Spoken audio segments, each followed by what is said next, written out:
안녕하세요. 이번 저널클럽에서 발표할 논문은 올해 3월 셀에 게재된 Engineered Commensals for Targeted Nose Brain Drug Delivery라는 제목의 논문입니다. 해당 논문은 싱가포르 국립대학의 매튜 욱청 교수님을 포함한 연구팀이 진행한 연구를 바탕으로 한 논문이고, 주로 합성생물학 기술을 사용하여 공생 미생물을 엔지니어링하고 이를 암이나 뇌질환 등 다양한 질병에 활용하기 위한 라이브 테라퓨틱스로 개발하는 연구에 집중하고 있습니다.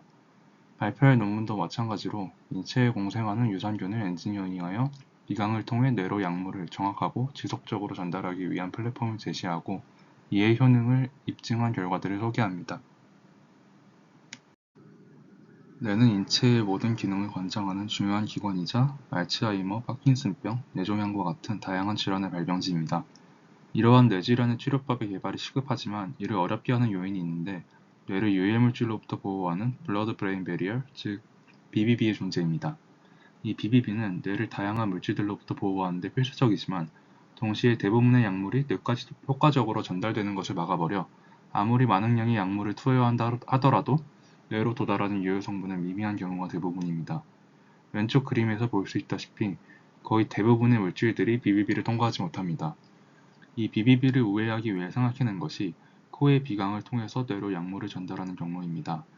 오른쪽의 코의 해부학적 구조를 보시면 비강에 존재하는 올팩토리 에피시리엄이라는 후각상피 조직이 후각신경을 통해 뇌의 올팩토리 발브와 직접적으로 연결되어 있기 때문에 이러한 경로를 통해 BBB를 우회하여 뇌로 약물을 직접 전달할 수 있게 됩니다.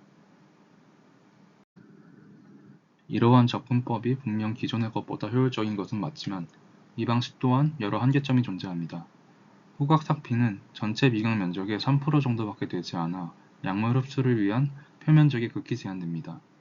또한 비강을 통해 투여된 약물의 대부분은 호흡상피를 통해 순환계로 흡수되거나 비강 내 효소에 의해 빠르게 분해되어 이 약물의 효과가 크게 감소합니다. 이로 인해 뇌로 도달하게 되는 약물의 양이 크게 줄어들게 되고 약효 또한 단시간에 소멸되게 되는 문제점이 존재합니다. 이러한 한계점들을 개선하기 위해 이 연구팀이 생각한 것은 후각상피를 정확히 타겟팅하고 동시에 지속적으로 약물을 공급할 수 있는 전략으로 기존의 인체에 존재하던 공생 미생물을 약물 전달의 전달체로 활용하는 것입니다. 모델로 사용한 공생균은 락토바실러스 플란타럼, 이 논문에서는 주로 LP라고 지칭하는 구강에 흔하게 존재하는 유산균입니다. 비록 비강이 아닌 구강에 서식하는 공생균이지만 락토바실러스 속 균주들이 비강 내에서도 흔하게 발견된다는 점과 LP 자체의 높은 생체 적합성 및 후에 소개드릴 특성들로 인하여 모델 균주로 선별되었습니다. LP는 후각상피에 특이적으로 달라붙는 능력을 가지고 있는데, 이 능력은 균주 표면에 존재하는 올리고펩타이드 서브스트레이트 바인딩 프로테인 OBA라는 단백질과 후각상피 표면에 존재하는 N-아세틸 헤파린 설페이트 NAHS 분자 간 결합에 기반합니다. OBA 단백질이 후각상피의 NAHS를 인식하고 특이적으로 결합함으로써 LP가 후각상피에 정확하게 정착될 수 있습니다. 핵심은 LP의 이런 특성을 이용하여 지네틱 엔지니어링을 통해 원하는 물질들을 직접 생산하게 하고 이를 세포 밖으로 분비하도록 하는 것입니다. 이 개념을 증명하기 위해 비만을 모델 질환으로 하여 식욕 조절 호르몬을 생성 및 분비하도록 LP를 엔지니어링하여 이것에 대한 효능을 증명했습니다.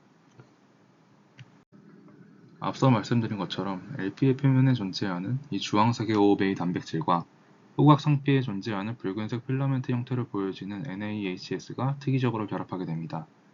그리고 여러 공생균 후보 균주 중 어떤 균주가 특이적 표지인 NAHS에 가장 잘 결합하는지 확인하기 위해 NAHS를 발현하는 non-circulating 셀에 대한 결합력을 평가했습니다. 오른쪽의 그래프 A를 보시면 여러 공생균들 중 LP에서 가장 높은 결합력이 나타나는 것을 확인할 수 있습니다. 그리고 이러한 오베이 단백질의 기능적 중요성을 직접 확인하기 위해 크리스퍼-캐스 시스템을 이용하여 LP의 지놈에서 오베이의 핵심 유전자를 결실시킨 다음 후각상피의 로컬라이제이션 능력을 분석한 결과 OBA를 발현하는 기존의 LP와 비교했을 때 로컬라이제이션 능력이 약 50% 이상 감소한 것을 확인함으로써 LP의 OBA 단백질이 후각상피 표적화의 필수적인 요소라는 것을 확인했습니다. LP가 후각상피를 특이적으로 타겟팅하도록 하였으니 다음 단계는 이들이 실제로 유효물질을 생산하고 분비하도록 엔지니어링하는 과정입니다. LP는 본래 식욕 조절 호르몬과 같은 인체 단백질을 자연적으로 생산하지 않습니다. 따라서 진 에디팅을 통해 이들이 이러한 호르몬들을 생산하도록 하였습니다. 렙틴, 알파 MSH, BDNF라는 세 가지 종류의 식욕 조절 호르몬 유전자를 LP에 삽입하였습니다. 삽입한 유전자의 효율적인 발현을 위해 LP에 존재하는 강한 프로모터인 P32 프로모터를 사용하였고 LP3050이라는 유산균에서 유래한 시크리션 시그널 펩타이드를 호르몬 유전자에 퓨전시켜 생성된 호르몬들이 외부로 분비되도록 하였습니다. 웨스턴 블럿과 엘라이자를 통해 이 세 가지 호르몬들이 LP에서 성공적으로 생성되고 외부로 분비됨을 확인하였습니다. 먼저 MT 벡터와 비교하여 6E 스태그에 대한 항체의 검출을 확인함으로써 세포 배양액 속 렙틴 단백질의 존재를 확인하였고, 이 렙틴 단백질의 양에 비례하여 렙틴 수용체를 발현하는 HK 세포의 스테3 트랜스크립션 팩터의 인산화 정도가 증가하는 것을 확인하여 생성된 렙틴이 액티비티를 가진다는 것 또한 확인했습니다. BDNF 역시 6E 스태그에 대한 항체가 발견되었고, BDNF의 양에 비례하여 트랙B 수용체를 발현하는 HEK 세포에서 해당 수용체의 인산화 정도가 증가하는 것을 확인하였습니다. 마지막으로 알파 MSH 역시 MT 벡터와 비교하여 더 많은 양을 생성하고 분비한다는 것을 확인하였고, 해당 호르몬의 수용체인 MC4 리셉터에서 사이클릭 AMP 레벨이 증가하는 것으로 생성된 알파 MSH가 유의미한 액티비티를 가진다는 것도 증명하였습니다. LP를 후각상피에 타겟팅시키고 여러 식욕 조절 호르몬들을 생성 및 분비하도록 엔지니어링하는 단계까지 성공적으로 이루어졌습니다. 이제는 분비된 이 물질들이 뇌까지 효과적으로 전달되는지 확인해야 합니다. 이를 위해 LP의 플루오레센트 트레이서인 FITC를 표시하여 주의 비강에 투여했습니다. 왼쪽 그림은 코에서 뇌로 물질이 전달될 수 있는 경로를 보여주는 그림입니다. LP가 분비한 물질이 후각상피에 축적된 후 후각상피의 아래층인 랩으로 나타나는 라미나 프로프리아로 이동하고, 해당 구조가 내부에 있는 OMB라고 하는 후각신경 다발을 통해 뇌까지 이동하게 됩니다. 오른쪽 그림은 실제 FITC가 시간에 따라 뇌까지 이동하는 과정을 시각화한 것입니다. 시간이 흐름에 따라 후각상피에 정착한 LP로부터 분비된 FITC가 후각상피의 하부 조직을 거쳐 CP라고 표기된 사상판과 그 너머 OB로 표기된 뇌까지 깊게 침투하는 것을 확인할 수 있습니다. 이를 통해 생성된 물질이 뇌까지 성공적으로 전달할 수 있는 능력이 있다는 것을 시각적으로 확인했습니다. 마지막으로 엔지니어링된 LP가 실제 비만 모델에서 얼마나 효과적인지를 실험을 통해 확인해 보았습니다. 먼저 렙틴, 알파 MSH, BDNF를 생성 및 분비하는 LP를 주의 비강 투여하여 효능을 확인했습니다. 왼쪽 그래프를 통해 PBS 및 MT 벡터 그룹과 비교하여 렙틴 및 다른 호르몬들을 분비하는 그룹들에서 체중 증가가 유의미하게 억제되는 것을 확인하였고, 이 세 가지 호르몬 중에서 렙틴이 가장 큰 억제 정도를 보였습니다. 또한 단일 호르몬을 분비하는 LP가 혼합된 호르몬을 분비하는 LP보다 비만 억제에 더 효율적인 것도 확인할 수 있습니다. 또한 이렇게 엔지니어링된 LP가 분비하는 호르몬들은 일반적인 제조업 호르몬보다 지속성이 더 뛰어납니다.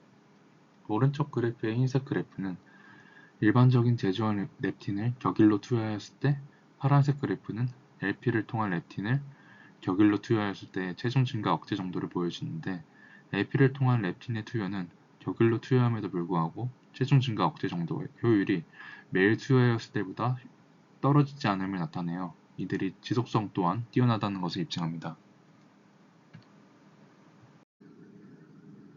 본 연구는 락토바실러스 플란타럼이라는 구강 공생 미생물을 엔지니어링하여 이들을 후각상피에 정확히 뾰족화시키고 비만 치료 호르몬들을 생성 및 분비하도록 엔지니어링하여 비만 치료에 대한 가능성을 보여준 연구입니다. 궁극적으로 살아있는 공생 미생물을 기반으로 하여 살아있는 치료제 개발의 성공적인 개념 증명 중 하나라고 할 수 있으며, 비만 치료를 넘어 알츠하이머, 파킨슨과 같은 신경퇴행성 질환에 대한 새로운 치료 전략을 제공해 줄 수 있는 레퍼런스 중 하나라고도 여길 수 있습니다. 저 역시 스타필로코커스 에피더미디스라고 하는 피부 공생 미생물들의 유전적인 특성 분석을 통해 이들을 다른 분야에 어떻게 활용할 수 있을지에 대한 방법을 현재 연구 중에 있는데, LP와 마찬가지로 에피더미디스가 특정 환경에 어떻게 부착하는지에 대한 메커니즘을 밝히고 그 핵심 유전자를 식별하는 것이 최우선 과제입니다. 이 연구와 같이 특정 물질들을 분비하도록 엔지니어링하는 방식 자체나 그 과정에서 사용된 여러 아이디어들이 저에게도 하나의 레퍼런스가 될 수 있다 생각하여 해당 논문을 소개하게 되었습니다. 이상으로 이번 저널 토픽에 대한 발표를 마치겠습니다. 감사합니다.